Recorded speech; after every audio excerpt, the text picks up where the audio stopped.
Hello, everyone. It's good to see you again. Like I said in the introduction video, that I'm going to start the mentoring journey. Before I go to the first thing, I should say that the fact that I'm telling you this or I'm mentoring you, it doesn't mean that it's a guarantee for you that you're going to get a scholarship when you apply for one. What is needed is you to have the zeal, to have the goals, you have the guidelines on what you want in life. So this is the thing that is going to guide you. You need to work hard on yourself. Even if you get to know these things, you need to start working for you to get a scholarship. So getting a scholarship, it's not an easy, but also it's an easy thing if you do it appropriately. So today we are going to start looking at the types of scholarships. There are different types of scholarships. For example, we have full degrees. If you want to do undergraduate degree, if you want to do postgraduate, PhD, those are full degrees. And there are other funding like postdoc and research fellowships, non-degree scholarships, conferences and travel grants, competitions and awards.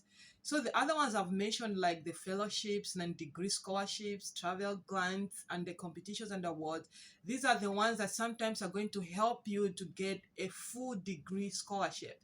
Sometimes when you have a degree that you didn't do well, so you didn't pass well, I should say. So because of this, it's really difficult for you to get a scholarship because scholarships are really competitive. Yeah, just to know that it's not only you that it's applying, it's the whole world. They are looking at that scholarship. So you need to have a good grade for you to compete with the others. So sometimes if you see that your grade was not good in your previous studies, you need to work on finding this grant award so that when you're applying for scholarship, you should have a backup for the grades that you didn't do well. So the full degree scholarships, when they say a full degree scholarship, this is whereby it's fully funded, whereby you can be funded with a tuition, accommodation, living allowance, travel costs, book allowance, laptop, and research allowance. So sometimes when it's partially funding, they will tell you that we only give you the tuition and accommodation, or they'll just say we'll give you everything, but the traveling allowance you should look it for yourself. So when you're trying to find a scholarship, you need to read carefully on what they are saying. Don't just apply, because people waste time on applying for scholarships that they don't even qualify.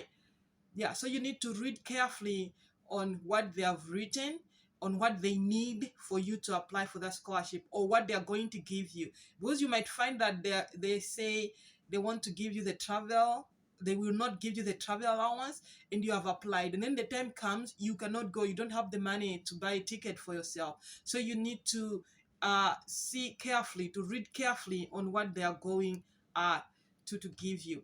So sometimes if these full scholarships are offered by the governments and universities, sometimes by the companies, sometimes by the foundations or the external funders.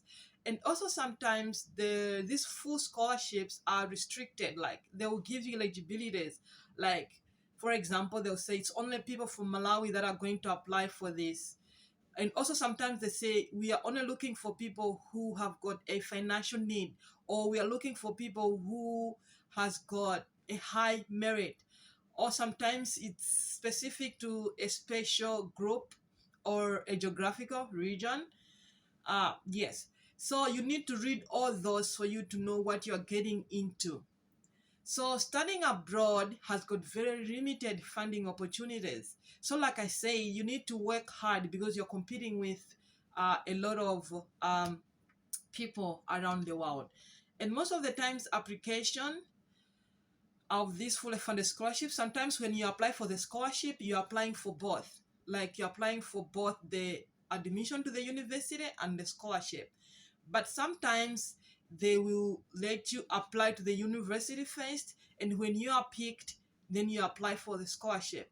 Or sometimes the scholarship will say if you apply to a certain university, you got admitted, um, and you have offer letter, you need to give it to us so that we can see whether you are eligible for this kind of scholarships. Yeah, so this is both for masters, PhD, as well as um, undergraduate degree. And I'll just say it briefly. I will not say it in full. If you have got questions on the full degree scholarships, you can post in the comments or you can email me. I will be happy to answer you. Yeah, so I also talked about the fellowships. So if you're interested in the fellowships, sometimes these are funding that they give you to conduct a short or a long-term research, either while you are studying or after you have completed your PhD research. So these fellowships, sometimes they will specify that we want people who are doing a PhD or those who have finalized their PhD studies. So if you have got an undergraduate degree, you cannot apply for that. You need to know that it's not for you. And also I talked about non-degree opportunities. For example, I can give you an example of Fulbright Tea. I went for a Fulbright Tea myself. That was a non-degree program. And these are very good opportunities for you because they are going to make your CV to have this kind of strength that when you're applying for things, they are going to be able to back you up for them to get you. So sometimes people will say, I don't want to do non-degree opportunities. I want to apply for a full scholarship only. So if you see that you've been doing it for a long time, try to go for the non-degree opportunities because these are going to be the ones to help you to push you to get a full degree scholarship. Yeah, so this should be the end. I've just said it briefly, and I don't know if I did it well because this is my first time. And then next time we meet, I'm going to talk on where we are going to find where can we find this kind of uh, scholarship. So, like I said earlier, it's not everyone that will qualify for a full degree scholarship. It is important to be realistic. You should look for alternatives, develop a positive attitude, and the growth mindset. And other opportunities and programs can pave the way to a degree scholarship. So, as the one who is looking for a scholarship, you need to be aware and be informed about the different funding opportunities in order for you to apply for them in your future or the now. So thank you. This is the first video and we meet in the next one. Bye.